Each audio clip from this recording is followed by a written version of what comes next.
नमस्कार मेरे प्यारे साथियों, स्वागत है एक बार फिर से आपके अपने चैनल हिंदी ओशन अकेडमी में। आज हम लोग एक और द्रोणाचार्य नाटक पढ़ेंगे। डॉक्टर शंकर शेष जी का यह नाटक है और आप देख रहे होंगे कि हम लोग लगातार नाटक की सीरीज चलाते हुए इस नाटक पर पहुंचे हैं और इसके बाद 2 नाटक आपके और बचते हैं, अंजू दीदी और महाभोज। उसके बाद में ये आपकी पूरी यूनिट 8 जो कि नाटक के रूप में लगी हुई है आपके नेट के सिलेबस में, ये पूरी समाप्त हो जाएगी। इससे पहले यदि आपने हिंदी ओशन अकेडमी एप्लीकेशन को डाउनलोड नहीं किया है, तो ऐप को गूगल प्ले स्टोर पर जाकर के डाउनलोड कर लीजिए। यहाँ पर हमारा कोर्स चल रहा है, बैच से जॉइन कर सकते हैं। आपको अगर नोट्स चाहिए, हार्ड कॉपी प्रिंटेड नोट्स चाहिए अपने घर पर, तो आप ऑनलाइन ऑर्डर कर सकते हैं और साथ ही साथ इस नंबर पे व्हाट्सएप कर सकते हैं 7209973250। आपके आपके एड्रेस पे जो आप एड्रेस भेजेंगे उस पे आपको ये बुक प्राप्त हो जाएगी। बहुत ही बेहतरीन नोट्स है, इन बुक को आप पढ़कर देखिए, 100% आपको इससे हेल्प मिलेगी। चलिए शुरू करते हैं आज का यह नाटक पढ़ना। एक और द्रोणाचार्य नाटक है, शंकर शेष जी के द्वारा लिखा गया है और इनका जो जन्म है, लेखककार का जो जन्म है वो हुआ है 1933 ईस्वी में। ठीक है, मध्य प्रदेश के बिलासपुर में 1933 में इनका जन्म हुआ था। साठोत्तरी पीढ़ी के प्रयोगधर्मी नाटककार के रूप में डॉक्टर शंकर शेष की काफी ख्याति रही है, तो एक प्रयोगधर्मी नाटककार के रूप में हमारे समक्ष आते हैं। डॉक्टर शेर सन 1956 ईस्वी से ही रंगमंच से संबद्ध हुए और जीवन पर्यंत संबद्ध रहे। ठीक है, तो 1956 में ये नाटक लिखने लगे थे और वहीं से इनकी एक तरीके से नाटक प्रयोगधर्मी नाटककार के रूप में जाने जाने लगे। डॉक्टर शंकर शेष के द्वारा रचित नाटक इस प्रकार है। कौन-कौन से नाटक इन्होंने रचे हैं?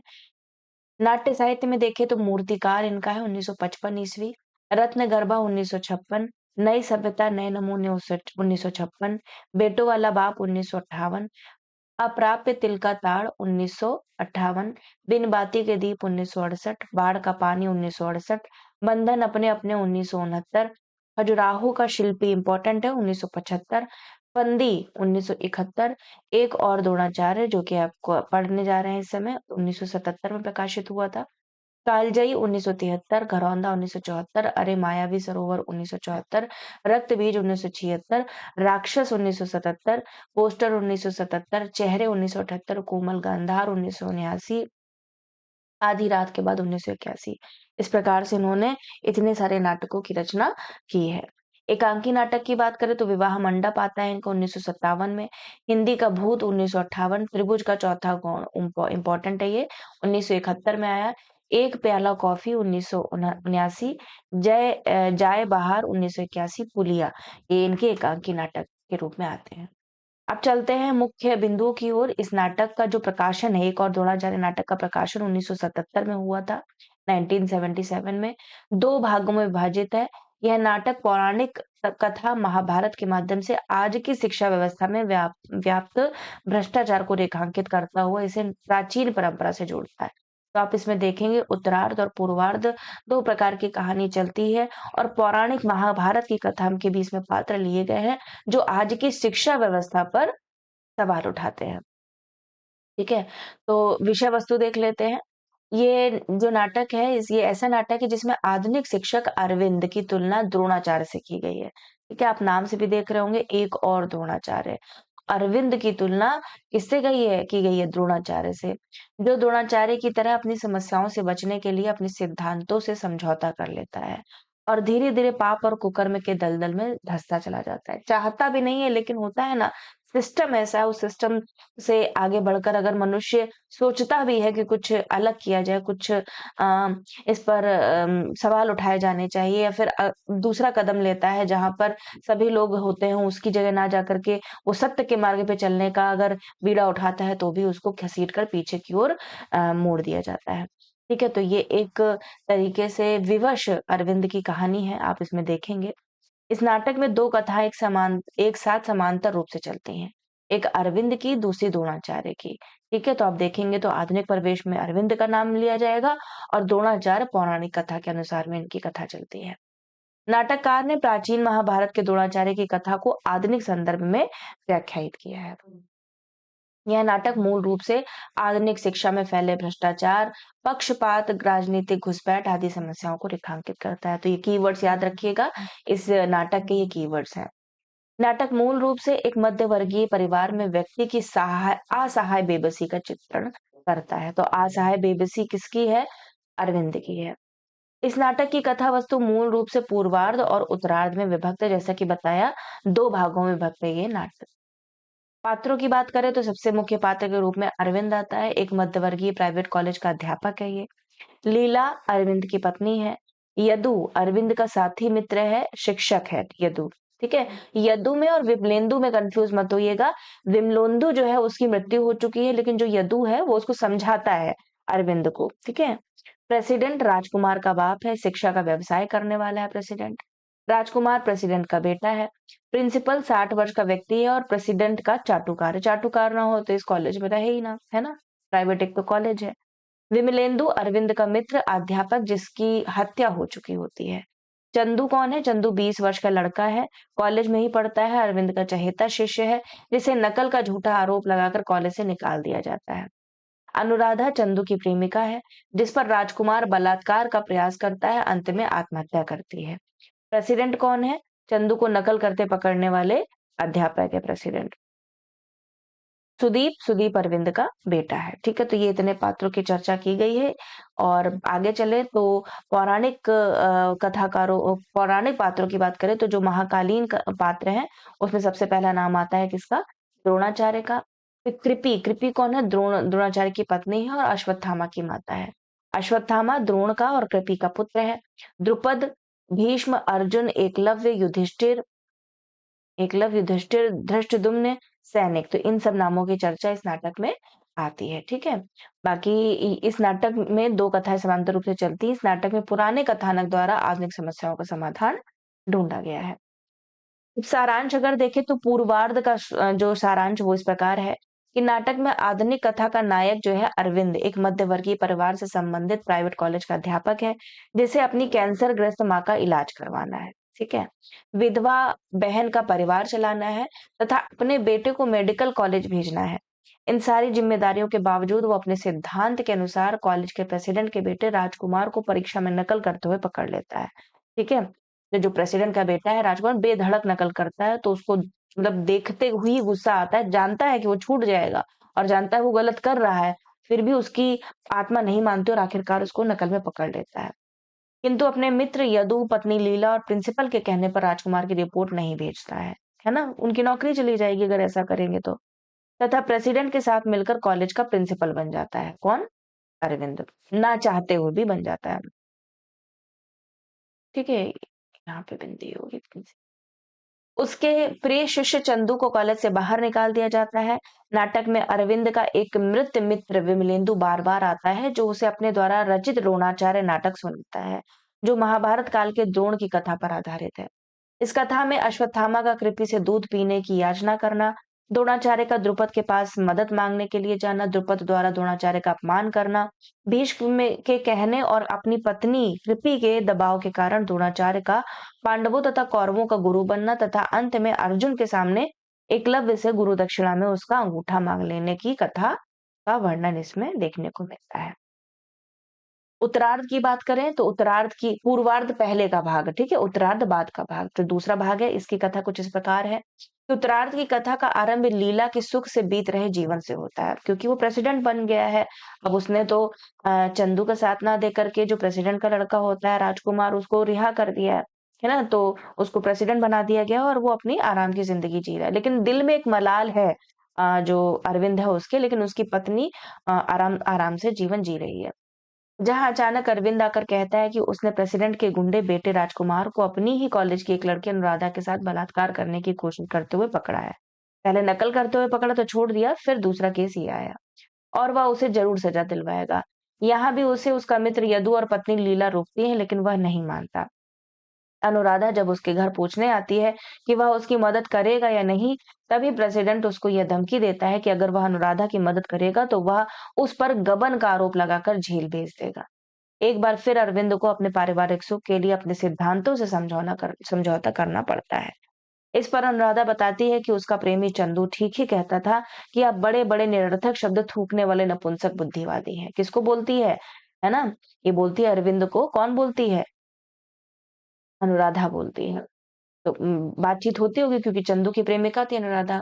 इस घटना से आहत होकर अनुराधा आत्महत्या कर लेती है क्योंकि उसकी हेल्प करने के लिए फिर वो नहीं आगे बढ़ते। यहाँ फिर विमलेंदु की छवि प्रेत रूप में आती है और अरविंद को यह बताता है कि अनुराधा की मृत्यु के जिम्मेदार 3 लोग हैं। प्रेसिडेंट है, लड़की का बाप है और तुम भी हो। और फिर वह अपने नाटक की कथा कहता है जहाँ अश्वत्थामा, कृपि और द्रोणाचार्य में संवाद होता है। अश्वत्थामा अपने माता-पिता से पूछता है कि मेरे संस्कार में क्या कमी थी जो द्रौपदी के चीरहरण पर भी मेरा खून गर्म नहीं हुआ। इस पर कृपि, द्रोण और अश्वत्थामा दोनों को दुत्कारती है। तभी द्रोणाचार्य कहते हैं कि भीषण युद्ध होगा जिसमें सर्वनाश होगा। मैंने केवल शस्त्र चलाने की शिक्षा दी है, मैंने उसके आगे ऐसा कुछ नहीं सिखाया जो मनुष्य को मनुष्य बनाता है। Very important. ये कौन कहता है? द्रोण कहते हैं ये। अंत में अरविंद पर प्रेसिडेंट को पहाड़ी से धक्का देकर मारने का आरोप लगता है, जिसका एकमात्र आंखों देखा गवाह उसका प्रिय शिष्य चंदू रहता है। और कोर्ट में चंदू से जब यह पूछा जाता है कि क्या अरविंद ने प्रेसिडेंट को धक्का दिया, तब वह कहता है कि हो सकता है, मतलब अर्ध सत्य कहता है।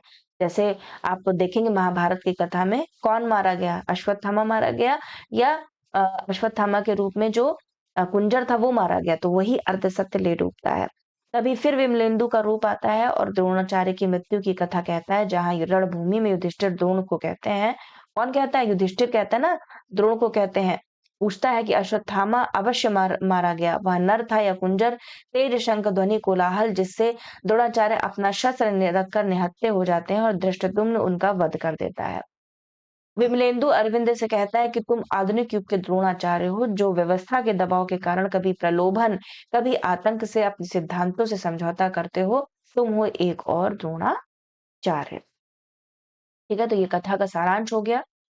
अब प्रमुख जो कथन आए हैं उनको पढ़ लेते हैं। मैं सोचता ही नहीं, सोचने से फायदा। लेकिन तुम हो ना मिडिल क्लास के आदमी, हर छोटे सवाल को ग्लोरीफाई करोगे, हाहाकार मचाओगे। तुम्हें पूछता कौन है? यदु अरविंद से कहता है, उसका दोस्त। अब किस-किस से डरूं लीला? लीला कौन है? अरविंद की पत्नी। कॉलेज को दुकान की तरह चलाने वाले उस प्रेसिडेंट को से, अंगूठा छाप कमेटी मेंबरों से, चुगली खाने वाले अपने सहयोगियों से, उस बेहुदे प्रिंसिपल से, विद्यार्थियों से, क्या पूरी उम्र डरते ही रहना होगा? अरविंद कहता है लीला से। इसलिए तो कहता हूँ नौकरी करनी है तो कान बंद कर लो, आंखें मूंद लो, मुंह खुला रखो, बोलने के लिए नहीं, रोटी खाने के लिए। जल्लाद से भी कहीं विरोध किया जाता है।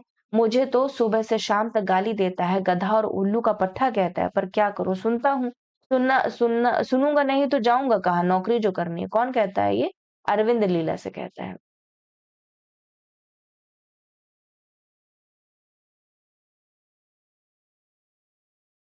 वैसे भी कौन तैयार होता है? ये अरविंद का कथन नहीं है। इसको मैं एक बार देखूंगी, ठीक है? अरविंद का कथन शायद ये नहीं है। आप लोग चेक कीजिएगा, मुझे डाउट है। ये मित्र उसका समझाता है, यदु उसका समझा मित्र बोलता है। बाकी मैं एक बार चेक कर लूंगी, ठीक है इसको। वैसे भी कौन तैयार होता है? अब तुम ही बताओ, क्या मैं खुशी से नालायक कहलाता हूँ? पर कहलाता हूँ। नालायक कहलाने के बाद भी खुशी जाहिर करता हूँ, नौकरी जो करनी है, ये प्रिंसिपल कहता है लीला से। इंपॉर्टेंट है ये कथन। हाँ, यह हुई दुनिया की बात, केवल औरत ही मर्द को समझा सकती है। कहो उससे नौकरी करना सीखे। अब अपनी तारीफ अपने मुंह क्या करूं? 30 साल नौकरी की, पूरे 30 साल। चुंगी नोके के मुहर्रिर से बढ़ता बढ़ता प्रिंसिपल हो गया। लड़ता तो क्या बनता, लड़ो मत, झुको, सोचो मत, मानो, समझी तो समझाना। कौन कहता है ये? प्रिंसिपल कहता है लीला से, समझाते हुए कहता है कि उसको बोल दो कि केस वापस ले ले, क्योंकि लोग अक्सर ठीक मौके पर बदल जाते हैं। चंदू अरविंद का कहता है। बदतमीजी और धमकी की ही भाषा समझी जाती है, अरविंद लीला से कहता है। मृत्यु ने उतार कर रख दिया, चेहरे केवल जिंदा रहते बदल जा सकते हैं। एक दो 10 20 पर मृत्यु चेहरा हमेशा उतार कर रख देता है, विमलेंदु कहता है अरविंद से। तुम्हारे मन की अंधेरी गलियों से बहुत अंधेरा है वहां, सीलन भरी हजारों सुरंगें और तहखाने हैं वहां। कितना कचरा जमा कर रखा है तुमने, मुझे भी बड़ी मुश्किल से रास्ता मिला, विमलेंदु अरविंद से कहता है। बेवकूफ, बलिदान शब्द वापस ले। मैं तुम्हारे क्लासरूम में बैठा फर्स्ट ईयर का लौंडा नहीं हूँ जो वजनी शब्दों के माया दर्पण में अपना चेहरा झांकने लगे। मैं शब्दों से परे हूँ, चेहरों से परे हूँ, विमलेंदु अरविंद से कहता है। जिंदा हो ना, इसीलिए मरो तो पता चले कि जीवन क्या होता है, विमलेंदु कहता है अरविंद से। सारे मिडिल क्लास के आदमी अपनी हर समस्या को ग्लोरीफाई करोगे और ना समझा, मेरी बीवी साल भर से नौकरी की तलाश में दर-दर भटक रही है। सब आश्वासन देते हैं, नौकरी कोई नहीं देते। सब बकवास है, विमलेंदु कहता है अरविंद से। आँचल छूटने के बाद कभी दूध पिया होता तो याद रहता दूध का स्वाद। दूध के नाम पर ज़हर देती तो भी पी लेता। तो पानी में आटे को घोलकर दे देती थी किसको? अश्वत्थामा को कृपि। तो क्योंकि आर्थिक तंगी थी, तो वो एक तरीके से उलाहना देते हुए द्रोणाचार्य को कहती है। मैं अब ऐसी पीढ़ी तैयार करूँगा जो केवल युद्ध की भाषा बोलेगी, द्रोणाचार्य कृपि से कहते हैं। लेकिन मनुष्य का जन्म हमेशा एक अनचाही व्यवस्था में होता है, तो मैं क्या करूँ? द्रोणाचार्य अर्जुन से। जो व्यवस्था तोड़ी नहीं जा सकती, उसमें विश्वास करके ही जिया जा सकता है, द्रोणाचार्य अर्जुन से कहते हैं। धर्म की व्यवस्था के लिए जानते नहीं शूद्रों और वनवासियों को धनुर्विद्या की शिक्षा नहीं दी जा सकती, द्रोणाचार्य अर्जुन से कहते हैं। एकलव्य का अंगूठा बने रहने का अर्थ समझते हो? धनुर्विद्या पर उसका अधिकार हो जाएगा, धीरे-धीरे उसकी जाति का अधिकार हो जाएगा, शक्तिशाली होने के बाद ये क्षत्रियों से स्पर्धा करेंगे और परिणाम होगा वर्णाश्रम धर्म पर संकट। उसका अंगूठा छीनकर मैं इन संभावनाओं को हमेशा के लिए समाप्त कर दूंगा, समझे? द्रोणाचार्य अर्जुन से कहते हैं। अर्जुन पूछता है ना कि एकलव्य तो इतना होशियार था, आपने गुरु दक्षिणा में उसका अंगूठा ही मांग लिया। वह सिद्ध करना चाहता था कि वह मेरी सहायता के बिना भी महान धनुर्धर बन सकता है। कल इतिहास मेरी अपूर्णता पर हँसता, द्रोणाचार्य अर्जुन से कहते हैं। क्योंकि मैं संसार के सबसे बड़े धनुर्धर को अपनी आँखों से देख चुका हूँ। भविष्य में जब कभी मुझे कोई संसार का सबसे बड़ा धनुर्धर कहेगा, तो उस समय एकलव्य का गर्म खून से सना हुआ पंजा मेरा मजाक उड़ाएगा। गुरुदेव, मैं अपनी अपराध भावना को कभी नहीं जीत सकूँगा। अर्जुन कहते हैं, मलाल होता है इनको ना, तो कहते हैं द्रोणाचार्य से। ये पूर्वार्ध के कथन होगा उत्तरार्ध में। आप नहीं जानते अपराध की सार्वजनिक तौर पर स्वीकृति राजनीति में आत्महत्या कहलाती है। Very important. प्रेसिडेंट कहता है अरविंद से। सभी पुरुष नामर्द नहीं हो गए हैं सर, मुझे अपनाने वाला भी कोई है। उसका प्रेम मुझे लड़ने की ताकत देगा, अनुराधा कहती है अरविंद से। कह तो रहा हूँ आत्मज्ञान हो गया है मुझे, अपने क्षुद्र होने का आत्मज्ञान, सड़े हुए आटे में बिलबिलाने वाला कीड़ा होने का आत्मज्ञान। प्रेसिडेंट के फोन ने मुझे अपनी तस्वीर दिखा दी, अरविंद लीला से। समझौते के फंदे पर अपने आप को पच्चीसों बार लटकाने वाला मैं, दूसरों का नकाब उतारने की कोशिश में खुद नंगा हो जाने वाला मैं, मुझ पर थूकूं, अरविंद कहता है। मुझे क्या हो सकता है? मेरी चमड़ी अब गैंडे की तरह मोटी हो गई है। मैं जानता हूँ कि सड़े-गड़े मकान का मलबा गिरने वाला है। फिर भी आँखें मूंद कर अपनी रोटी खा रहा हूँ। सुनोगी? सुन भी सकोगी उस हरामी के बच्चे ने क्या कहा? मिस्टर अरविंद, आप पर 15,000 रुपयों के गबन का आरोप है। अरविंद कहता है लीला से जब प्रेसिडेंट का फ़ोन पहुँचता है कि केस वापस लो नहीं तो गबन का आरोप लगा दूँगा। आत्मा आत्मा क्या चीज़ होती है? केवल शरीर सत्य है, आत्मा-वात्मा सब बकवास है। विमलेंदु अरविंद से कहता है। प्रायश्चित ही करना है तो तुम भी आत्महत्या करो, लेकिन उसकी जरूरत नहीं। स्त्री का अपमान कोई नई बात नहीं, वह तो होता ही रहा है। क्या तुम्हारा द्रोणाचार्य कौरवों की दास्ता छोड़कर चला गया? क्या उसने तलवार उठाई? मेरा नाटक याद क्यों नहीं करते? द्रौपदी का सार्वजनिक रूप से अपमान हुआ, द्रोणाचार्य वहीं खड़ा था, वह चुप क्यों रहा? बोलो, चुप क्यों रहा? याद करो मेरा नाटक, याद करो, विमलेंदु कहता है अरविंद से। वही मैं भी सोच रहा हूँ, मेरे संस्कारों में ऐसी क्या गड़बड़ी थी जो मेरा खून गर्म नहीं हुआ, मेरे शब्द फुंकार कर खड़े नहीं हुए। बताओ माँ, ऐसा क्यों नहीं हुआ? कहाँ गड़बड़ी है मेरे संस्कारों में? अश्वत्थामा कृपि से कहता है। तुम उत्तर क्यों नहीं देती? रजस्वला एक वस्त्रा द्रौपदी को दरबार में नंगा किया जा रहा था, फिर भी मैं चुप बैठा रहा। आकाश के टुकड़े टुकड़े कर देने वाली मर्मभेदी आवाज से वह पुरुष जाति को पुकार रही थी, उसके बाद भी चुप रहा। बताओ ऐसा क्यों हुआ? अश्वत्थामा कृपि से कहता है। माँ, तुमने मुझे बचपन से विरोध करना क्यों नहीं सिखाया? अन्याय और अत्याचार को देखते ही अन्यायी की गर्दन तोड़ देने की शिक्षा क्यों नहीं दी? अश्वत्थामा। उसने कहा था आचार्य, आप तो न पांडव के रक्त संबंधी है न कौरवों के, आप आचार्य हैं दोनों के। क्या दुर्योधन आपका कहना नहीं मानेगा? आपको तो सत्ता का मोह नहीं है। क्या आप अपने शिष्यों की पत्नी को सार्वजनिक रूप से अपमानित होते देख सकते हैं? उठाइए अपना धनुष। आप चुप रहे क्यों? अश्वत्थामा द्रोणाचार्य से कहता है।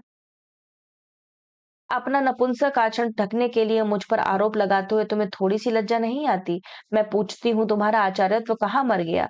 क्या वह केवल एकलव्य का अंगूठा कटवाने का सुपुत्र कहकर कर्ण की अवहेलना करने तक सीमित था? तुमने अपने शिष्यों को रोका क्यों नहीं? क्या तुम्हारा उन पर कोई नैतिक अधिकार नहीं था? कृपि कहती है द्रोणाचार्य से। तेरा अध्यात्म चिंतन ब्रह्म ज्ञान सब ढोंग है। कहता क्यों नहीं द्रौपदी का खुला शरीर देखने की लालसा तुझे भी सता रही थी? कृपि अश्वत्थामा से कहती है।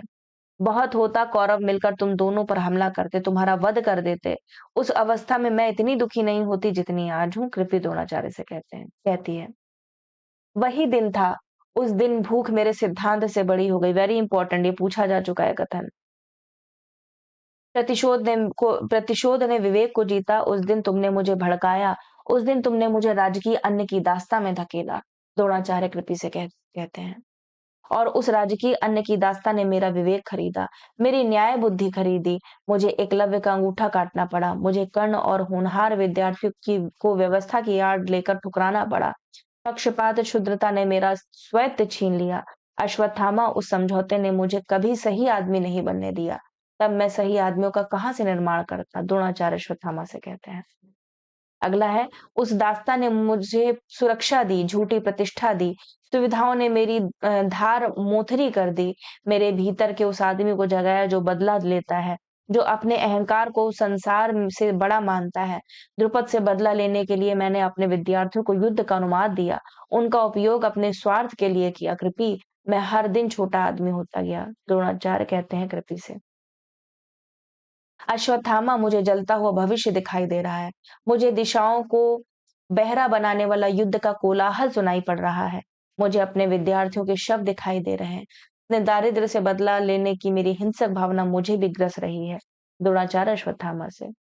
और आज का अंतिम कथन, ठीक किया तुमने, मैं इसी का पात्र था। सत्य और न्याय का पक्ष जानते हुए भी मैं उसके विरोध में लड़ा।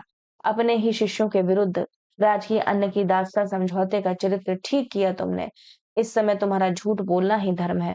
युधिष्ठिर, तुम सच भी बोलते तो क्या इतिहास झूठ बोलता? अच्छा किया तुमने। द्रोणाचार्य युधिष्ठिर से कहते हैं। ठीक है, तो ये यहाँ पर समाप्त होता है नाटक। तो आशा करती हूँ कि आपको ये नाटक समझ में आया होगा, इसके महत्वपूर्ण पात्रों को समझा, इसकी कथा वस्तु समझी, इसमें कितने अंक हैं वो सब देखते हुए हम लोग ने कथन को पढ़ा। और आगे जो आपका नाटक है अंजू दीदी उसको पढ़ेंगे।